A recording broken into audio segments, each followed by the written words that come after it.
Hello friends, આરોગ્ય તીર્થમાંથી ભાઈ સુષ્મા હિરપરા. મેં તમને ઘણા બધા ડાયટ પ્લાન આપ્યા છે, પણ આમાં કેવું હોય છે કે આ જનરલ વાત છે, પણ દરેકની પ્રકૃતિ પ્રમાણે અલગ અલગ હોઈ શકે છે. એના માટે તમારે પર્સનલ ગાઈડન્સ લઈને કરો તો વધારે સારું હોય છે. પછી આમાં બીજો એક પોઈન્ટ એવો છે કે ધારો કે તમારે બહારગામ જવું છે તો શું કરશો?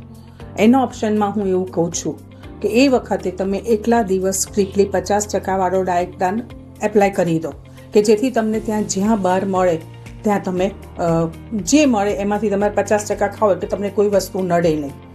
પછી એવું હોય છે કે બધાએ શું નક્કી કરે, મેં તો બહુ એવા જોયા છે જે લોકો એમ કે સન્ડે ને એટલે નો એક્સરસાઇઝ, નો ડાયટ પ્લાન. ના, એવું ના ચાલે.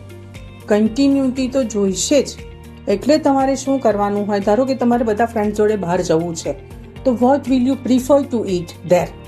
તો એમાં એવું છે કે તમે દાલ રાઈસ લઈ લો.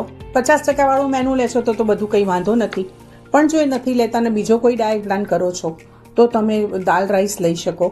પછી તમે ધારો કે સાઉથ ઇન્ડિયન સિલેક્ટ કરો છો તો યુ કેન હેવ રવો ઢોસો, બરાબર છે. બીજે બધે ક્યાંક જાઓ છો તો બીજું કશું નથી તો you can have plane sandwich. Vegetable sandwich ખાસ લેજો, એટલે એમાં વેજીટેબલ્સ આવે એટલે તમને મેંદો ને બધું પણ ના નડે, એટલે એવી રીતે તમે સેન્ડવિચ પણ ખાઈ શકો.